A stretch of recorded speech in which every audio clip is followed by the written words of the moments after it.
studies are a type of observational study. We would like you to learn this study design particularly well. The cohort study provides the foundation for understanding other types of observational study designs. With the cohort study design, researchers follow an at-risk study population over time and evaluate exposures over time and determine the subsequent risk or rate of disease or health outcome. In this segment, we will cover the following learning objectives. First, to explain the definition of a cohort. Next, to recognize which measures of disease or health outcome occurrence are used in a cohort study design. You will also learn how to distinguish between open and closed cohorts, as well as prospective and retrospective cohorts. And lastly, you'll be able to list the advantages and disadvantages of cohort studies. Historically, the word cohort was used to describe a subunit of a Roman legion of soldiers. I mention this historic reference as it may help you remember the image of a group of people marching through time. A cohort is typically defined as a group of persons sharing a common characteristic. Epidemiologists may define their cohort by any number of shared factors. Some examples of a common characteristic are geographic location, occupation, socioeconomic status, age, gender, or race or ethnicity. A famous example of a cohort study was initiated in the early 1950s by Richard Dahl and Sir Austin Bradford Hill. Hill and Bradford began a 20-year study following a cohort of British physicians. The common characteristic defining this cohort was that they were male doctors whose names were in the 1951 British Medical Register. Thus, the characteristics used to assemble a cohort were occupation, physicians, and geographic location, Britain. At the outset of the investigation, the relevant demographic, exposure, or other factors were determined for each subject. The main baseline exposure of interest in this study was smoking, specifically tobacco cigarette smoking. Smoking was determined by questionnaires at baseline. The study subjects were asked if they were current smokers, past smokers, or had never smoked before. The outcome of interest was mortality or death. The mortality data was obtained from the Registrars General of the United Kingdom and complemented with records from the British Medical Association. In the United States, you may have heard of cohorts such as the Women's Health Initiative. This cohort was comprised of 93,676 postmenopausal women between the ages of 50 and 79 and followed for approximately 8 years. Other cohorts include the National Children's Study, a cohort of pregnant women in the United States, or the Framingham Heart Study. What do all these cohorts have in common? They were assembled with the common characteristics such as age and gender in mind. These cohorts then had key exposure characteristics assessed at baseline, and then the people participating were followed over time. The basic design of a cohort study ideally begins with a well-designated source population, either studied as a whole or a randomly selected sample. For example, all physicians included in the 1951 British Medical Register, or a random sample of male physicians whose names were included in the 1951 British Medical Register. This population or random sample is then assessed and subjects are removed who already have the outcome or disease of interest, such as lung cancer or cardiovascular disease, or who don't meet whatever pre-designated inclusion criteria that investigators have decided upon. The goal here is that the eligible study population both accurately and efficiently represent the source population. For example, in a cohort study of prostate cancer, you would not likely want to include women. One criteria of our source population for this example would therefore be gender. So let's go over the cohort study basics. Cohort studies track participants over time. The subjects in a cohort study are selected to be free of the outcome of interest at the study onset, so it is clear that the exposure precedes the outcome. The exposure of interest is measured in all subjects at baseline and/or at regular time points during the course of the study. Once the cohort is assembled and baseline exposures are measured, then study subjects are followed over time. The occurrence of the specific disease or health outcome of interest, is followed closely. New outcome events, such as incident cases of disease, death, or health status change, are counted for all measures of the cohort throughout the follow-up period.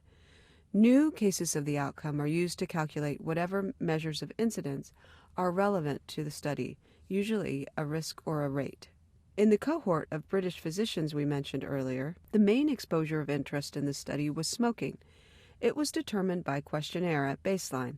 The study subjects were asked if they were current smokers, past smokers, or had never smoked before.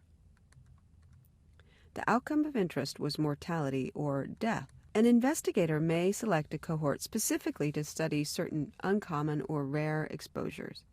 In some cohort studies, population groups with known exposures to a suspected hazardous substance or environment are first identified and recruited for study, and then another population or group without that exposure is identified, and the risk or rate of that outcome over time is compared in the two groups.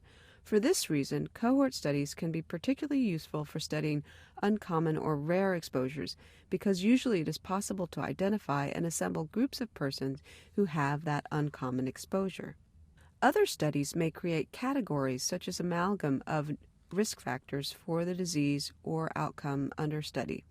The famous Framingham cardiovascular cohort study provided much of the evidence for what is known today regarding the risks of heart disease. The study subjects were initially categorized according to suspected risk factors, creating risk groups for comparison. These risk groups were then followed for 20 to 30 years. The development of cardiovascular disease among the various risk groups was then compared with statistical analysis. A cohort study of U.S. Air Force veterans from the Vietnam War was set up to examine the effects of exposure to Agent Orange, a defoliant dropped by planes during the campaign. This group of veterans were compared to Air Force pilots active at the same time with no involvement in the Agent Orange campaign. Attempting to conduct this study in the general population would have not been possible, as exposure to Agent Orange is too rare. A common measure of health outcome occurrence in a cohort study is a risk or a rate. Since cohort studies are chosen to be free of the outcome of interest at the outset, only new health outcome events, such as diseases, behavior changes, injuries, or even improvement in health status are considered. Note that some cohort studies of diseased persons have been conducted, for example, persons with arthritis. The outcome in these studies is not the development of the disease, but rather the consequences of having the disease, such as development of heart disease in persons with different types of arthritis, or mortality differences between people with different types of arthritis, or quality of life. In these cases, one could consider the disease type, the exposure. For risk, the total number of disease-free persons in the cohort is the denominator. For a rate, we only count person time at risk in the denominator. This is estimated by calculating the amount of time each person contributes to the study free of disease. When a subject develops the outcome of interest or disease, he or she is no longer contributing to person time. Similarly, those subjects lost to follow-up do not contribute person time, as the investigator is unable to determine their health outcome status. We will now discuss the type of study population followed in a cohort study. Cohort study populations can be open or closed. In an open cohort, individuals are allowed to join the study at any point in time from the beginning to the end, within limitations. In a closed cohort, the entire cohort is formed at the beginning of the study, and the cohort is closed to new participants. An open study population collects person time. An open study population is also less prone to problems with sample size, because study subjects can contribute person time even if they are in the study only for a short time. There are two types of cohort studies, retrospective and prospective, and they are classified according to their temporal sequence. Retrospective and prospective refer to the time the investigator initiates the study and starts collecting data. Both designs assemble cohorts on the basis of exposure first. In the retrospective study, the cohort is formed in the past. The prospective study starts now and goes into the future.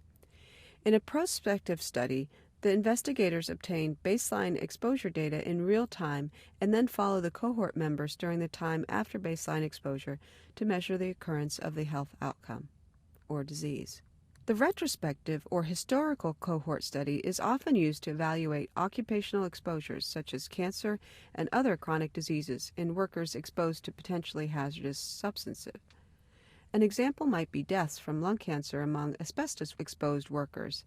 Retrospective cohort studies are possible when historical records exist to identify the important baseline characteristics of study subjects from prior years, i.e. the list of workers employed at an asbestos mine between 1930 and 1940. The mortality experience of these workers can be traced through vital statistics and medical records from the baseline years to the present, and then compared with a similar non-asbestos mining cohort or with the general population. Using the British doctors study example again, we have a prospective cohort study. Prospective or concurrent cohort studies assess the baseline exposure in real time, and then cohorts are followed into the future. In this study, baseline measurements were made in real time of physician smoking habits as of 1951, when they received their initial questionnaire. Physicians were followed over time by a mailed questionnaire sent out every 5 or 10 years, and their mortality was tracked by extensive records kept on physicians in the United Kingdom. Does smoking exposure precede mortality? Because exposure status was determined at baseline among living members of the British Medical Register in the study, we are certain that exposure preceded the outcome.